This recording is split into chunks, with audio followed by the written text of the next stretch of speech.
back in Ultimate Admiral Dreadnoughts, the Germany 1920 campaign.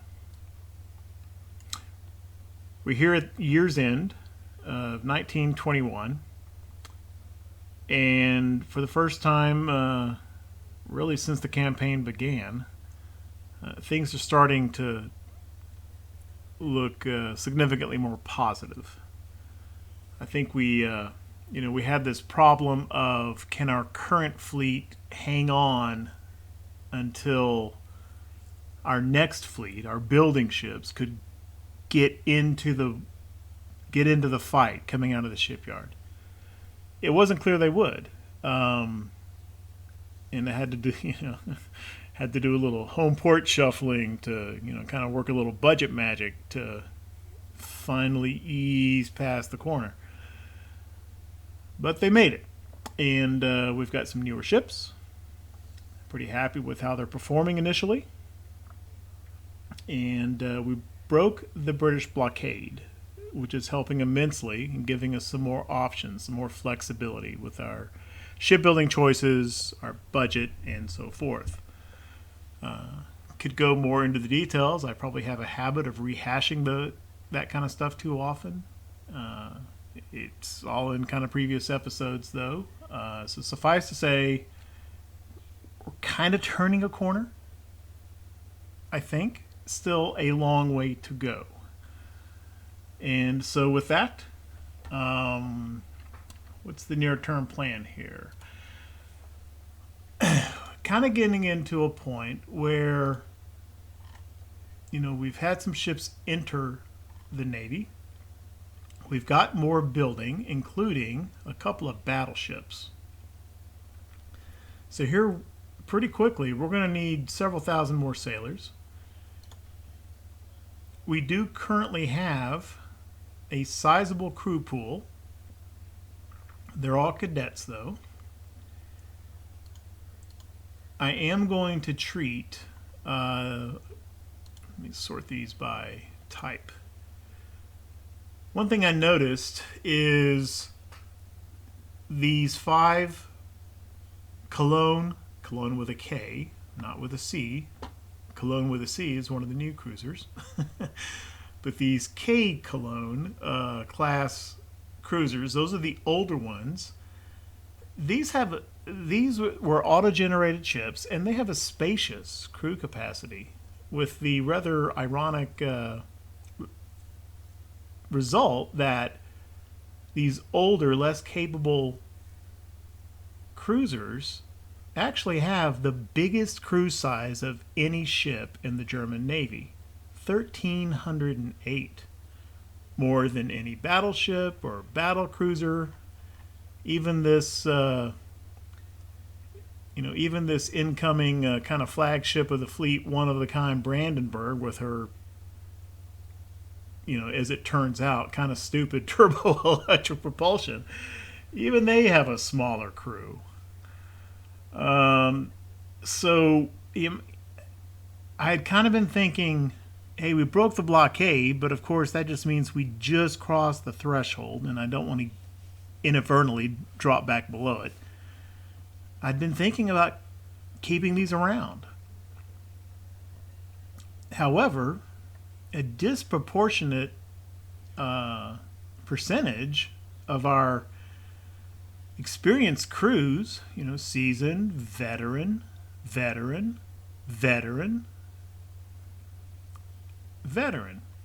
By the way, Sperber is one of our first cruisers. It's been there since the beginning of the campaign. This ship has never fought in a single battle.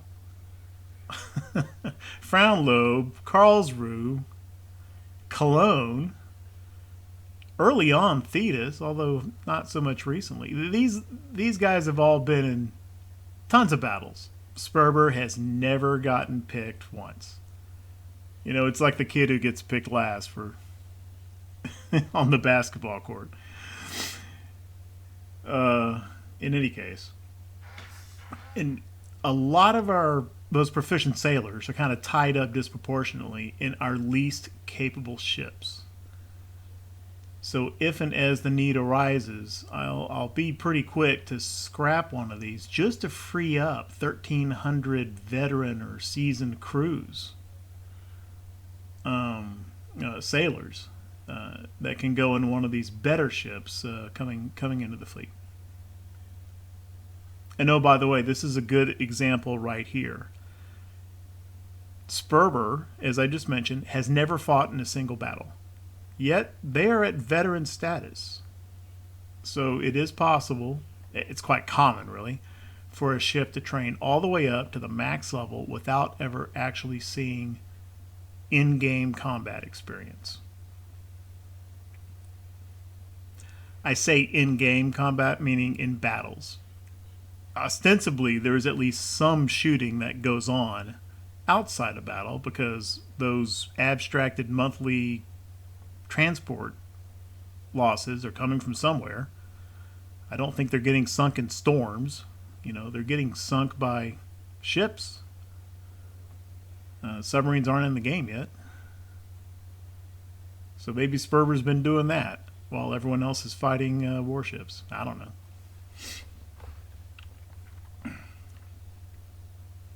I think we've got some room here to get a couple more ship builds going. We kind of got what we needed to get to a more healthy state. But we still need to build on that. I think what I would like to do is I designed this Gneisenau class to be a fairly cheap capital ship that ultimately I think could be a replacement for our legacy Braunschweig class that we came in. Auto-generated, big guns, but inaccurate, and they're slow at below 20 knots. I think what I'd like to do is bring on some Gneisenau's and start to retire these. I would also like to perhaps replace these two old battlecruisers who've actually performed okay under the circumstances, but they're extremely thinly armored. And frankly, I think they've been a little lucky. So I am going to build another Gneisenau, and I'm going to build one of the new battlecruisers. And I was kind of surprised, we had a batch of these new light cruisers, the Bremen class, come in. It was a batch of 4, but when those light cruisers came in, there was a pretty big jump in power projection, German power projection, which was visible at the time because the blockade was in effect. We can't see it now. And it looks to me like these things are worth about somewhere between 2,500, maybe 3,000. Somewhere in that range, power projection apiece, via a combination of range and ship type.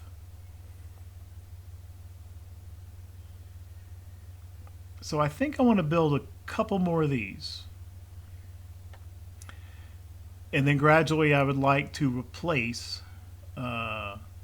these 5 older light cruisers with some of those ships we kind of already have. Retire these old 5 here. All of the old heavy cruisers are already gone. Most of them sunk because they really kind of stank. Anyway, that's kind of the plan going forward. I'm going to order up another Gneisenau.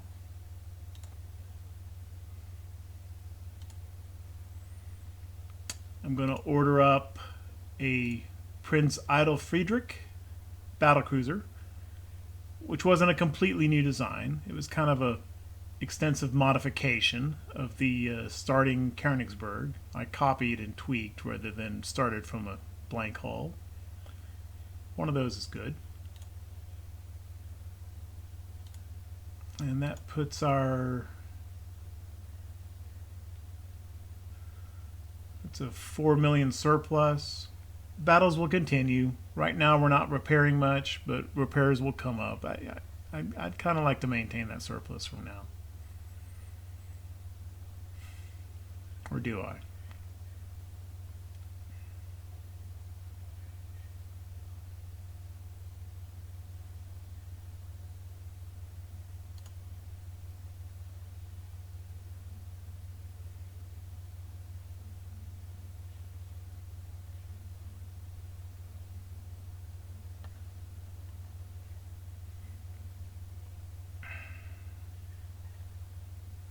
Yeah, I am going to build 2 more of these Bremen class cruisers, and then that's it. That'll give us 8 light cruisers, assuming none of them sink. I won't build any more after that.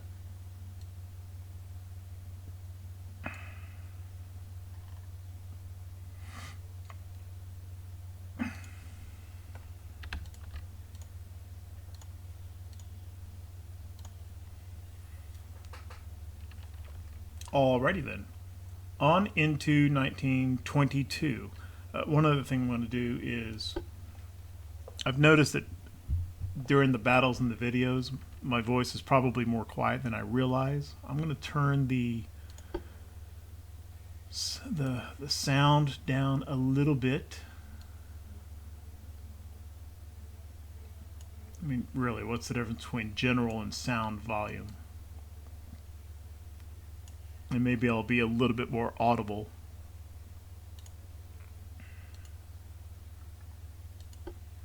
I'm not using a headset mic. I've got a desk mic and speakers here. Okay, 1922, January. Convoy battle. It's over here in the Irish Sea, just off. I mean, it's not shown on this map, but I think that's about Blackpool, right around in here. And it's one of our new heavy cruisers against a couple of lights. It's very similar to the battle in the last episode. And this kind of, this kind of reinforces,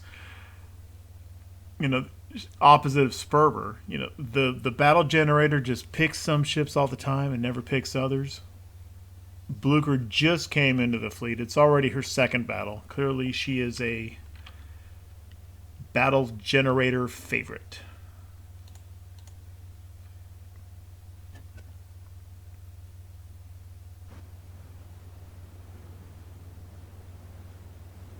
Oh, we're attacking. Yeah, just like last time. 2 light cruisers defending. I don't want to blow 9-inch ammo on these transports.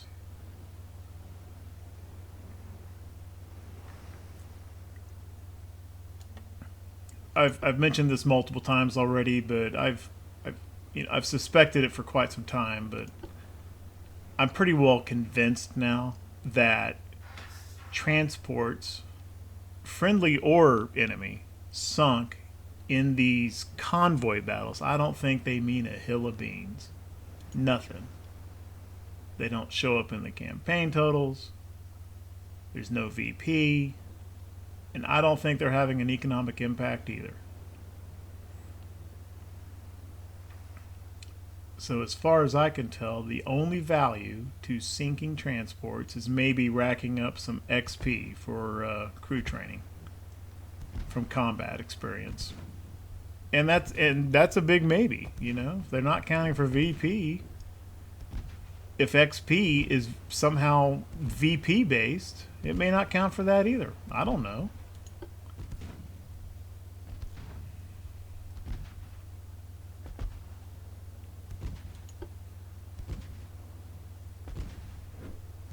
Okay, here's our real targets.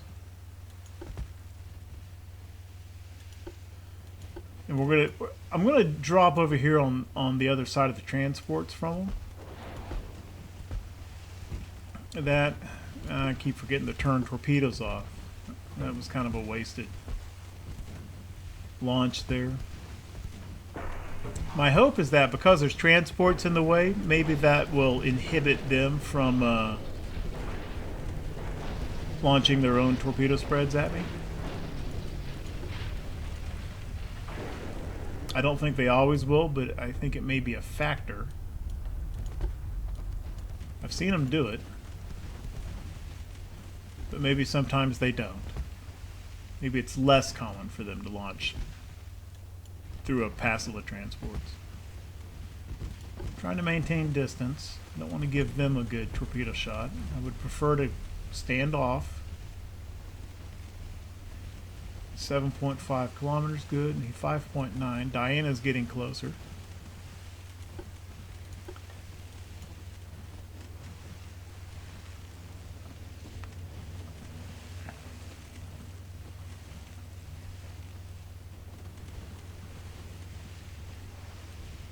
Oh, well, I forgot to turn the stupid 9-inch guns on. No wonder I'm not doing much here. Shoot at the closer target. Thought it was kind of quiet.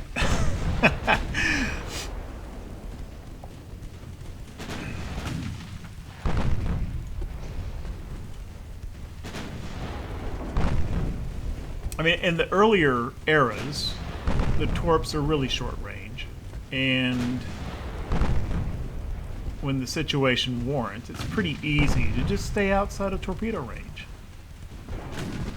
That starts getting kind of iffy. Not completely impossible, but harder, certainly harder to do in 1910. Once you're into 1920, 1930 eras, the idea of, hey, just stay outside their torpedo range. Except with, perhaps with battleships and the longest guns and really, really long spotting ranges. For anything else, that's just impractical.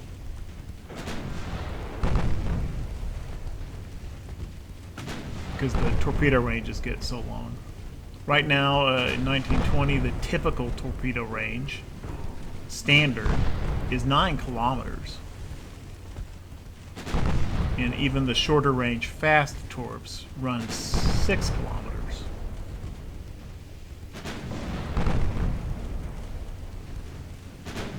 So it's more about not giving them a good angle.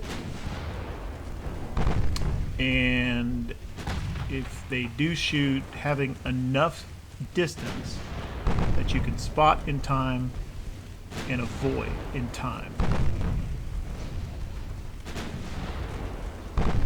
As a human player, right?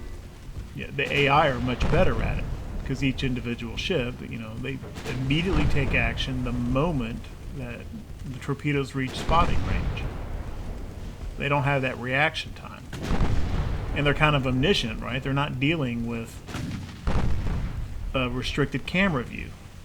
They see it, right? Their camera goes 360, essentially. Whereas the human, you know, I miss them all the time. You guys see it every episode. I don't think I'm alone in that regard.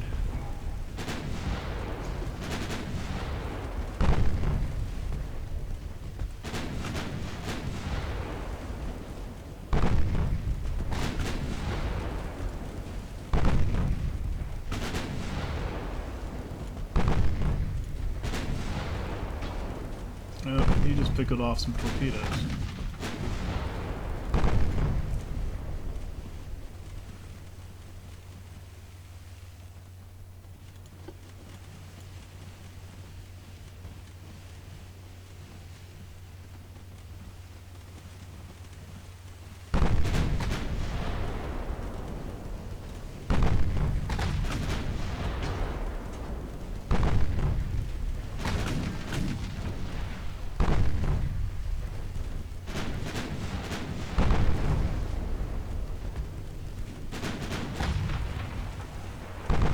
These newer ships are so much more maneuverable and faster than those auto-generated starter ships. And it's not because of tech. You know, I built them this way. the only tech that we invested in right at the very beginning of the campaign is we went for super heavy shells and upgraded hydrophones.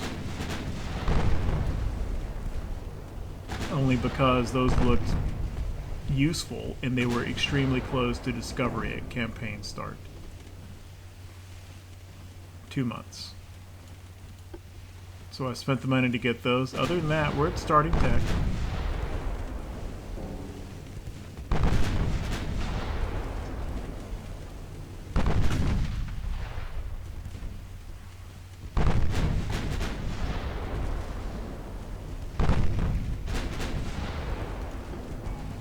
What exactly is Diana doing?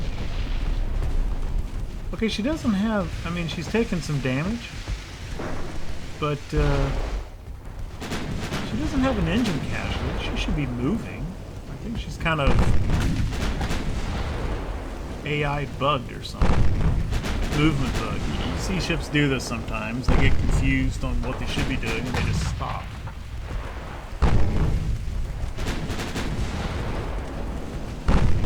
Usually it's a green ship doing that. I guess it can occasionally happen to the AI as well, the red AI. Fine with me. Oh, here we go.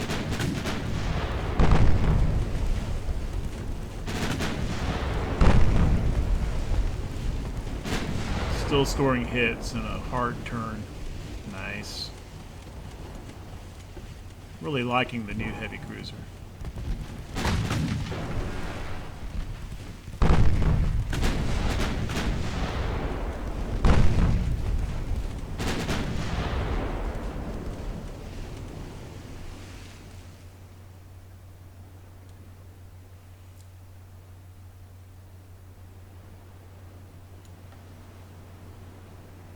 Okay, RDF tells us head this way. Come back up to full speed. I want the other one.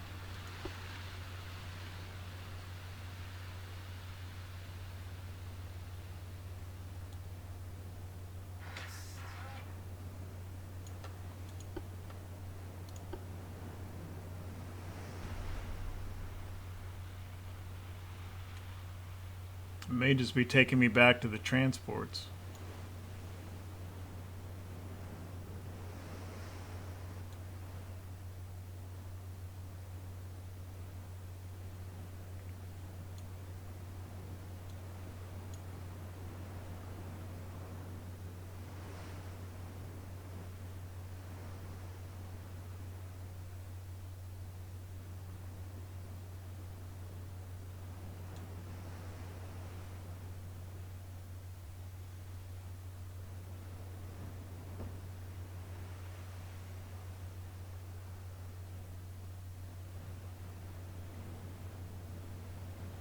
Radio direction finding still says straight ahead.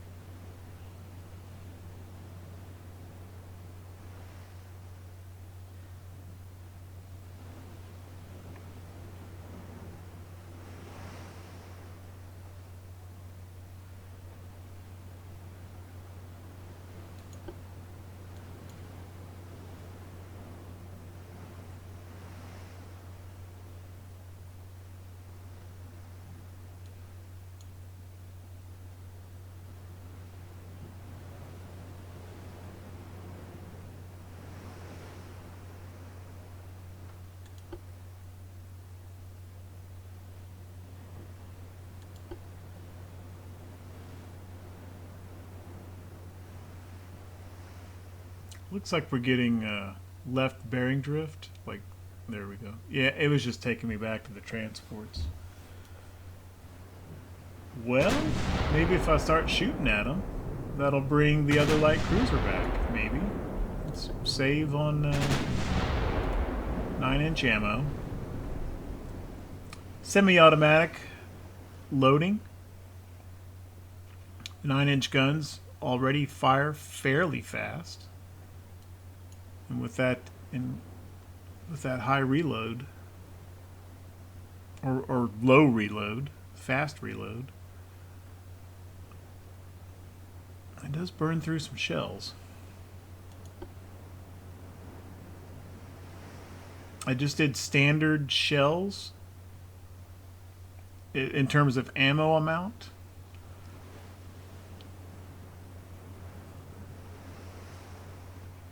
Increased ammo might be one thing I would consider if I were to tweak this design.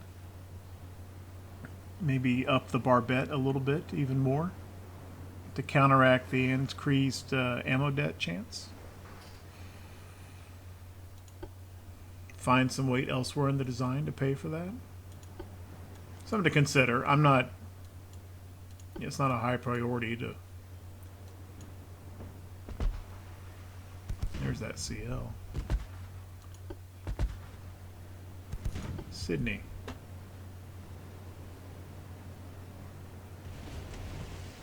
At... How far away are you? 7.1 kilometers. Batteries released.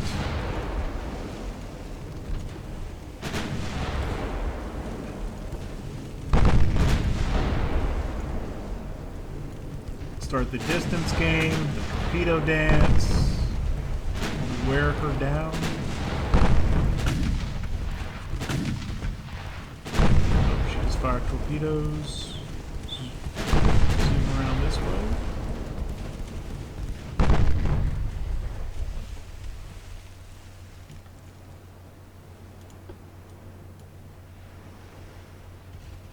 She just fired again. Hard left, other way. Uh-oh. We're going to clear this one. Yeah.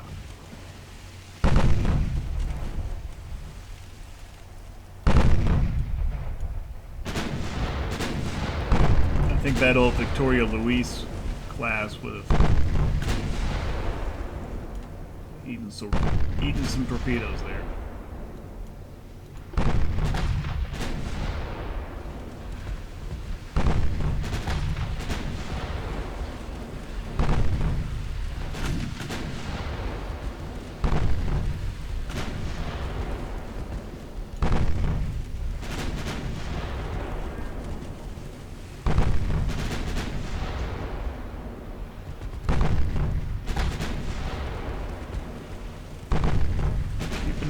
Reloads. Try to get a heads up on her firing.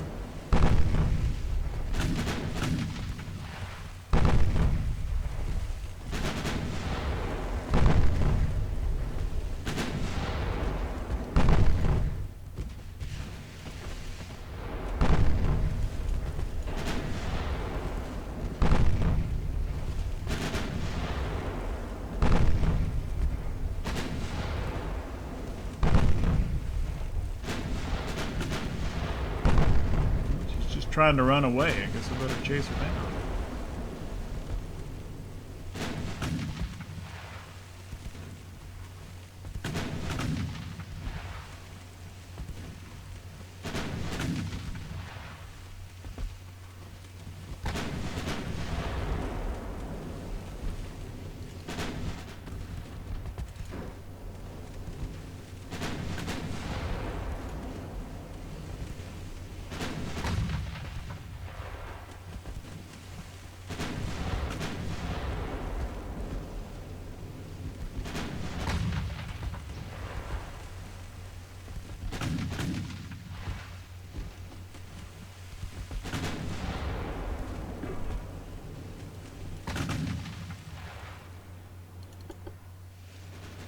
Alright, she's turning around to make a torpedo pass.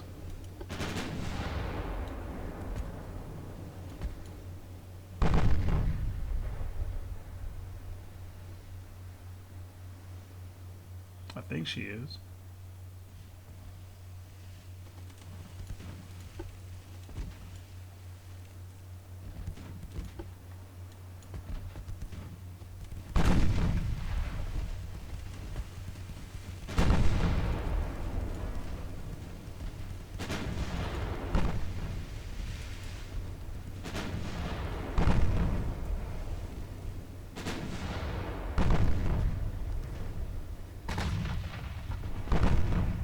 Maybe, maybe not.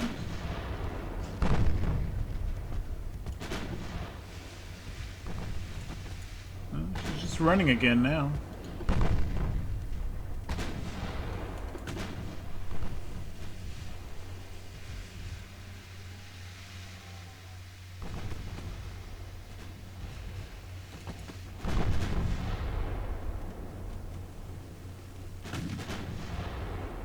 I'm gonna put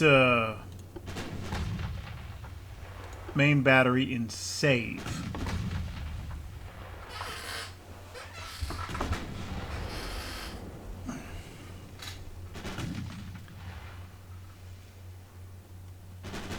Keep her from firing whenever she's in a hard turn, dropping her accuracy.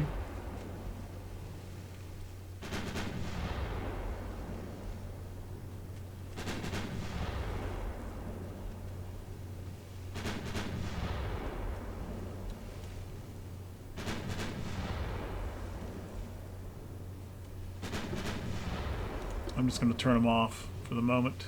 Wait till we get closer and get... Sydney is still making 31.4 knots. Which is actually faster than I am. Okay. Normal. HE.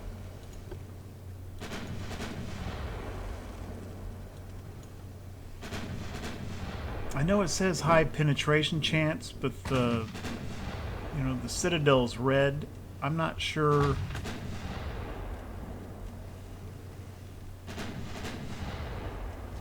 I mean, it looks like it's accounting for the angle. Oh, she's got engine damage now. Okay. She's gonna slow. Hopefully slower than that.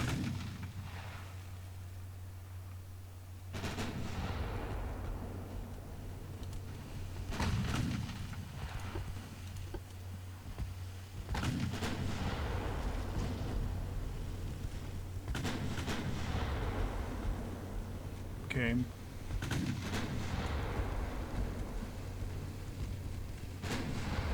Want to give her that easy hint.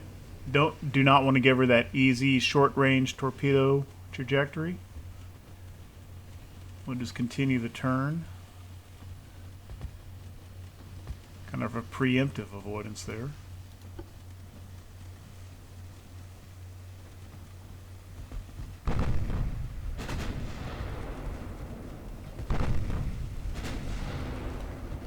And yeah, the 9-inchers did stop firing during that hard turn, which is what I wanted. So that's a good kind of little, I don't know if tactic is the right word, kind of a technique really, procedure. If you expect to be avoiding some torpedoes in the near future, just put your guns on save. Save a few shells that way.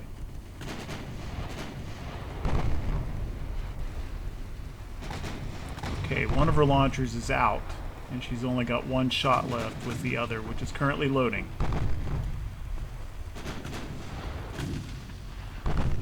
Meanwhile, she's in rough shape. She's lost all propulsion. She's just about to flood out.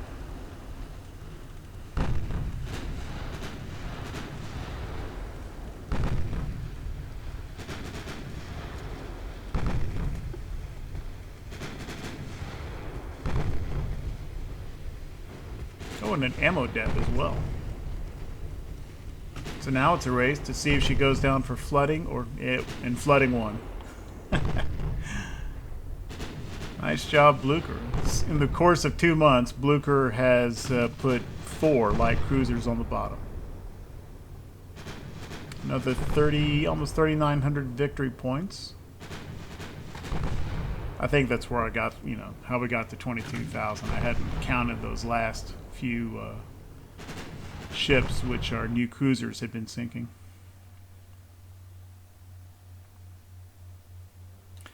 Which is what a heavy cruiser should be doing to light cruisers. And our older Victoria Louise class just wasn't doing it.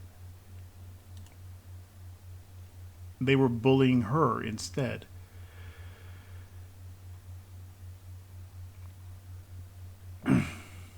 Okay, we completed construction of yet another new heavy cruiser, the Friedrich Karl. Completed a couple of repairs, including Blucher from last month, and she's just about to go right back into the yard. But she'll be back out next month, I think. And Friedrich Karl did get a crew.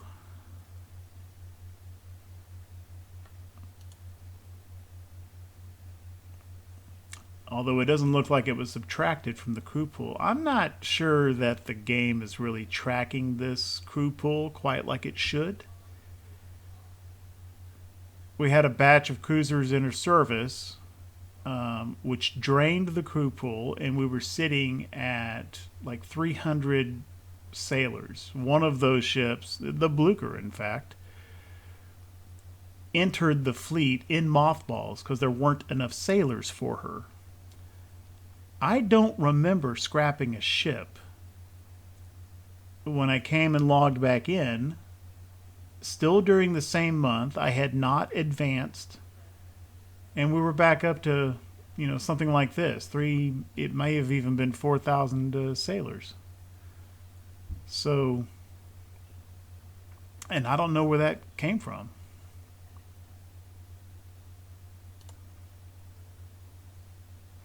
In any case, I think that was a fine battle, and that will do for this episode. We will proceed to February next time around. Thanks for watching.